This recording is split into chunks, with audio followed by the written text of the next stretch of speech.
అనకాపల్లి జిల్లా పరమాడ మండలం బండారు నివాసంలో బీజేపీ, టీడీపీ, జనసేన ఉమ్మడి అభ్యర్థుల ఆత్మీయ సమావేశం. బండారు మాటలు. ఎట్టకేలకు పంత నెగ్గించుకున్న బండారు. మాడుగుల ఎమ్మెల్యే సీటు బండారుకు కేటాయించడంతో ఆనందంలో ఉన్న పెందుర్తి టీడీపీ కేడర్. రానున్న రోజుల్లో పెందుర్తి నుండి ఉమ్మడి అభ్యర్థిగా పోటీ చేస్తున్న పంచకర్ల రమేష్ బాబు పోటీ చేస్తున్నారని, తప్పకుండా మేము గెలుస్తామని అన్నారు. అనకాపల్లి ఎంపీగా సీఎం రమేష్ పోటీ చేస్తున్నారని, ఆయన కూడా భారీ మెజార్టీతో గెలుస్తారని అన్నారు. నిజాయితీగా చిత్తశుద్ధితో పెందుర్తిలో ఉన్న మన కార్యకర్తలందరూ ఇరువురికి మద్దతు తెలపాలని అన్నారు. పెందుర్తి టీడీపీ కార్యకర్తలను వైసీపీ ప్రభుత్వం చాలా రకాలుగా ఇబ్బంది పెట్టిందని, నా కార్యకర్తలకు అందరి బాధ్యత మీరు తీసుకోవాలని అన్నారు. పంచకర్ల మాటల్లో. బండారు పంచకర్ల ఇద్దరు కాదు, ఒకటే అని తెలిపారు. పెందుర్తిలో నేను మాడుగుల నుండి బండారు ఇద్దరం గెలుస్తున్నామని ధీమా వ్యక్తం చేశారు.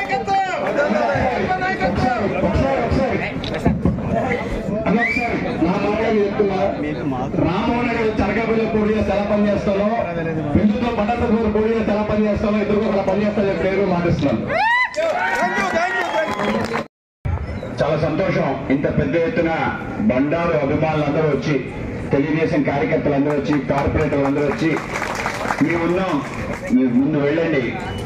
ఎలా వెళ్ళారని కాదు, ఎలా వచ్చారో అనేది ఇంపార్టెంట్, అంతేనా? సో ఎమ్మెల్యేగా అక్కడికి వెళ్ళి మంత్రిగా మన దగ్గర తిరిగి వస్తారని చెప్పి పంచకర్ల రమేష్ బాబు గారి యొక్క విజ్ఞత చాలా గొప్పది. ఆయన చాలా మంచి మాట చెప్పారు. ఇద్దరు ఎమ్మెల్యేలు మనకుంటారు కనుక ఆ విధంగా మనందరి కోరిక నెరవేరుతుంది. సీఎం రమేష్ గారి కూడా కార్యక్రమానికి వెళ్ళాలి, సమయం చాలా తక్కువ ఉంది కనుక సీఎం రమేష్ గారు మనందరికీ అండగా ఉంటారు. సో ఈ ఇద్దరు త్రయం, ముగ్గురు ఉంటారు మనకి, ఇద్దరే అన్నారు పంచకర్ల రమేష్ బాబు గారు. ఆ విధంగా మన ఎంపీగా మనకి ఆ విధంగా అండదండలు అందించే మన సీఎం రమేష్ గారు ఇప్పుడు మన ఉద్దేశించి మాట్లాడతారు. సహకారం, ఆయన తాలూకా ఆశీస్సులు నాకు ఉంటేనే నేను గట్టెక్కుతాను. ఆయన ఆశీస్సులు ఉండాలని కూడా నేను కోరుకుంటా ఉన్నాను.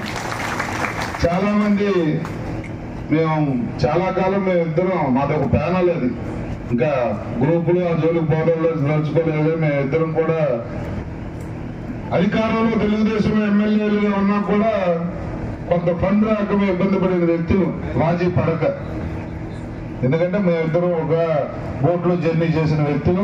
భవిష్యత్తులో కూడా అదే రిలేషన్ కొనసాగుతుందని మీకు మాటిస్తూ, మరి నేను కూడా నా గురించి మీకు చెప్పక్కర్లా. 2009 నుంచి 2014 వరకు మీరు నన్ను చూశారు. నేను ఏ పార్టీలో ఎమ్మెల్యే అయినా నేను ఎప్పుడు కూడా ఎవరి మీద కక్ష సాధింపు చర్యలు కానీ, ఎవరి మీద పార్టీలకి అతీతంగా పనిచేశానన్న పేరే తెచ్చుకున్నాను తప్ప నేను ఎవరిని ఇబ్బంది పెట్టిన వ్యక్తిని కాదు. భవిష్యత్తులో ఇప్పుడు వరకు పాడవనామని రేపు పాడవుతానని మీరు అనుకోకర్లా. భవిష్యత్తు కూడా అలాగే ఉంటుంది. బండారు పంచకర్ల వేరు కాదు, ఒకటే అని మాత్రం మీకు తెలియపరుస్తూ, అది సభాముఖంగా ఆయన ఏదో అప్పగింతలు పెట్టి వెళ్ళిపోతున్నారంటే నేను కూడా ఒప్పుకునేది లేదు. ఇక్కడ ఇద్దరు ఎమ్మెల్యేలు ఉంటారు.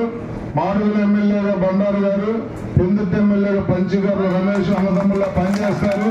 ఇక్కడ ఏ సమస్య వచ్చినా కూడా ఆయన గెలిపించారు.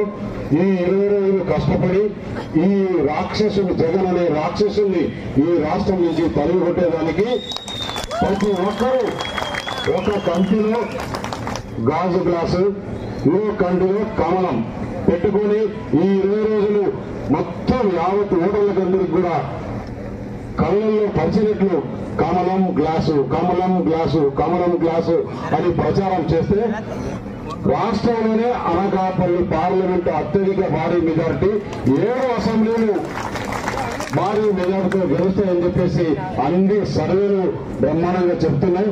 అలాగే పెందుర్తి కూడా ముఖ్యంగా ఒకసారి బండారు గారు, రమేష్ గారు, మిగతా మన బాబుజీ అందరూ కలిసిన తర్వాత, భారతీయ జనతా పార్టీ, జనసేన, తెలుగుదేశం కలిసిన తర్వాత ఈ 7 నియోజకవర్గాల్లో ఎక్కువ ఓట్లు ఉండేది పెందుర్తి ఎక్కువ మెజార్టీ వస్తుందని చెప్పేసి మీరందరూ కష్టపడి పనిచేయాలి.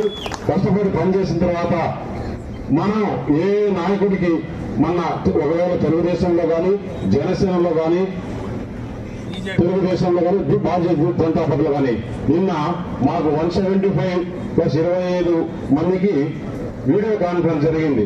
దాంట్లో చంద్రబాబు నాయుడు గారు, పవన్ కళ్యాణ్ గారు, బీజేపీ నుంచి అరుణ్ సింగ్ అనే ఇన్ఛార్జి ఉన్నారు. వాళ్ళు చెప్పారు, రేపు ప్రభుత్వం వచ్చిన తర్వాత ఎవరైతే ఈ ఎలక్షన్ లో పార్టీకి అంతమంది కూడా బాగా కష్టపడి చేశారో, ఒక తెలుగుదేశమే కాదు ఈ కూటమిలో ఉండే నాయకులందరికీ కూడా మంచి పదవులు ఇచ్చే బాధ్యత తీసుకోవాలని చెప్పేసి నిన్న మీటింగ్ లో కూడా మాట్లాడడం జరిగింది. ఏ శాస్త్రప్పుడు పిలిచినా అవసరం అనుకుంటే ఈ పొత్తు ధర్మాన్ని పాటిస్తూ నిజాయితీగా నువ్వు పనిచేయమని చెప్పి మా పిల్లలకి చెప్పిన దగ్గర నుంచి వీడ్కోలు తీసుకుంటున్నాను. మరొకసారి మీ అందరూ కూడా పేరు పేరున నేను ఏ స్థాయిలో ఉన్నా, ఎక్కడున్నా, ఏ పదవిలో ఉన్నా, పదవి లేకనా ఉన్నా, నేను ఎప్పుడు కూడా కార్యకర్తకి ఏదైనా ఆపద వస్తాయి, కార్యకర్తకి ఏదైనా ప్రమాదం వస్తాయి, కార్యకర్తలను వేధిస్తాయి, రాత్రి ఏ రాత్రి సరే బండా సత్యనారాయణ ఇంటి దగ్గర ఓడకపోతే మీకు చెప్తాను నన్ను. అది నేను మాటిస్తూ మరి ఎందుకంటే ఎక్కువ చాలా టైం ఉన్నాయి, పెళ్లిళ్ళు పండుగలు ఉన్నాయి, ఇద్దరు అభ్యర్థులు మాధవ్ గారు ఇద్దరు అభ్యర్థులు మాట్లాడాలా. అదైన తర్వాత నన్ను మీరు రిక్వెస్ట్ ఒకటే, చాలా మంది మీకు పరిచయం కాలేకపోయినారు, కారణం నేనే.